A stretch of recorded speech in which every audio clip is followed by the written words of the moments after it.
Historicamente, eu considero o torcedor do Atlético um torcedor ansioso no mercado da bola. O torcedor do Atlético, ele quer ver o time fazendo muitas contratações, o torcedor do Atlético quer ver o time contratando jogadores renomados dentro do futebol brasileiro, e eu acho que isso tudo é consequência de um clube que, ao longo da sua trajetória, foi muito mais um clube de apostas do que um clube de certezas, tanto pela realidade financeira, mas pelo projeto esportivo do clube, e às vezes até por erro de avaliação de mercado, e às vezes até pelo fato do Atlético não ter conseguido fazer o que se esperava dele no mercado da bola, e aí existem vários casos que a diretoria realmente falhou, tanto no sentido das apostas, quanto no sentido até de quando o clube poderia ter gastado um pouquinho mais de dinheiro e gastou mal o seu dinheiro. Então, toda a contratação eu acho que no Atlético acaba tendo um peso muito grande e a torcida gera uma expectativa muito grande.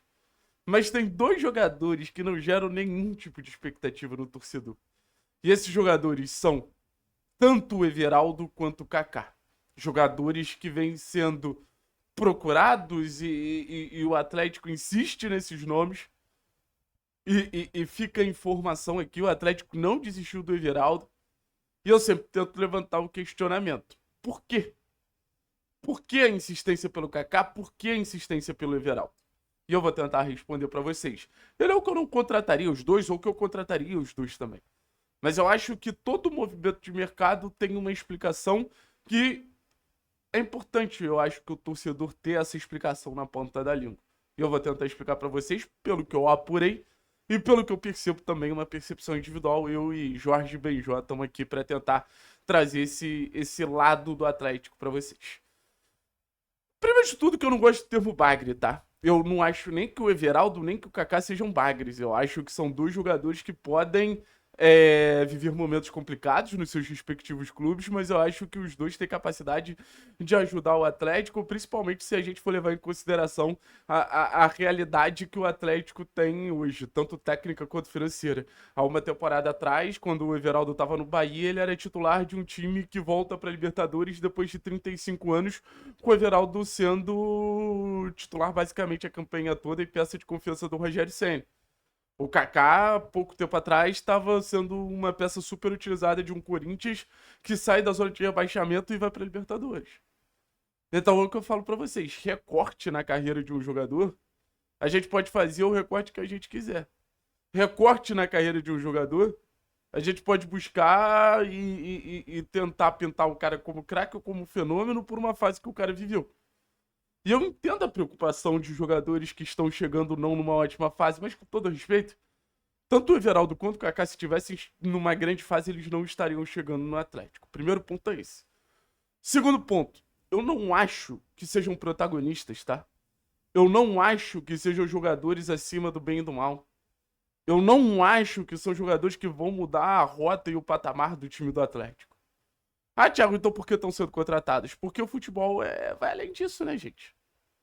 Quando a gente fala do esporte bretão, a gente tá falando de um jogo que é muito mais coletivo do que individual. Ainda mais se a gente falar de um time que tem tantas limitações quanto o Atlético. O Atlético precisa do funcionamento do 11 porque não tem nenhum que garanta sozinho.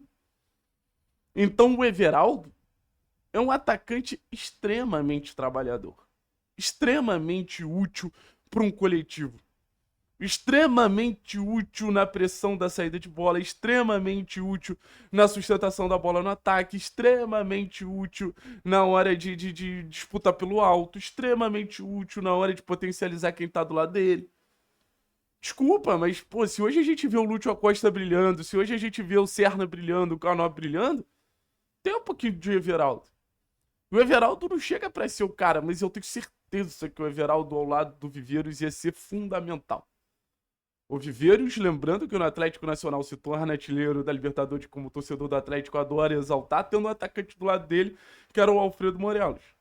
Então, assim, a capacidade de dominar uma bola, botar essa bola em profundidade para quem estiver atacando espaço, a capacidade de dar uma casquinha para quem estiver vindo de trás atacando espaço, de segurar uma bola, fazer um pivô para quem vem de trás. A gente pode ter muito uma formatação de ataque com o Everaldo sendo mais esse poste para disputar com os zagueiros e dando liberdade para movimentação do Viveiros.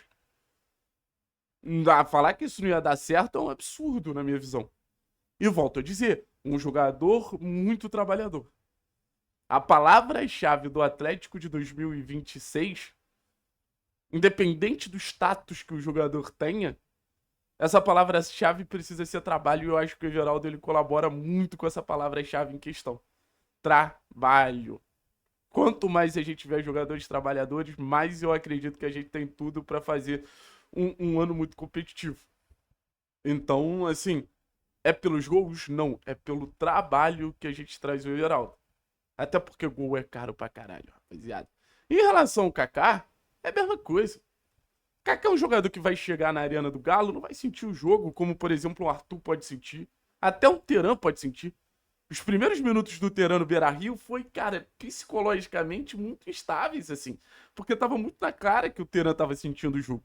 Kaká é um jogador maduro, já passou por muita coisa na vida dele, tanto no Corinthians quanto no Cruzeiro. Jogador que traz esse toque de experiência muito importante. O Atlético precisa de jogadores mais prontos nesse sentido. E aí a gente fala de um Kaká que, pô, tem um bom jogo aéreo, é um cara veloz e é um cara muito trabalhador também. É um cara muito dedicado. A falha, todos aqueles que a gente for buscar em algum momento, vai falhar. Vai ter falhado no antigo clube, vai falhar nesse momento. Os zagueiros falham. Os gols saem por um motivo. E a maioria desse motivo é porque os zagueiros falham. Mas mesmo assim, falar que o Kaká não seria útil é ignorar, primeiro, a realidade do Atlético na sua zaga e, segundo, tentar comprar uma narrativa da torcida do Corinthians que não necessariamente é a mesma realidade do Atlético. O Kaká, ele foi mal no Corinthians, no Atlético não. E se você quiser pegar um recorte, o Kaká, ele foi mal na reta final dele no Corinthians. E óbvio, a gente sabe todo o contexto que envolve o Corinthians. Político, de ambiente. Então, eu não descartaria o Kaká. Eu não descartaria um zagueiro que te oferece velocidade, eu não descartaria um zagueiro que te oferece jogo jogo aéreo, tanto defensivo quanto ofensivo de qualidade. Eu não descartaria um zagueiro de boa imposição física, eu não descartaria um zagueiro que tem uma grande experiência no futebol brasileiro, uma rodagem só de times muito grandes em Série A. Abrir mão desses dois caras é não entender nenhum conceito de operários da bola, nem o conceito de o Atlético precisa de elenco e nem o conceito de onde o Atlético tá. Ano passado a gente ficou invejando o Mirassol. Pô, esse cara não joga nada e no Mirassol rende. E o Atlético já foi esse clube onde os jogadores se encontravam. Mas por que foi? Porque o coletivo falava mais que o individual. E eu tenho certeza que se chegarem aqui e o Atlético estiver funcionando bem no trabalho do Odair, o que eu acredito que vai estar, o Kaká vai crescer de rendimento, o Everaldo vai crescer de rendimento e a gente vai entender. O Atlético foi buscar esses jogadores por esse motivo. O Atlético foi buscar os jogadores por causa exatamente disso. Valeu, pessoal. Tamo junto. Forte abraço. É nóis.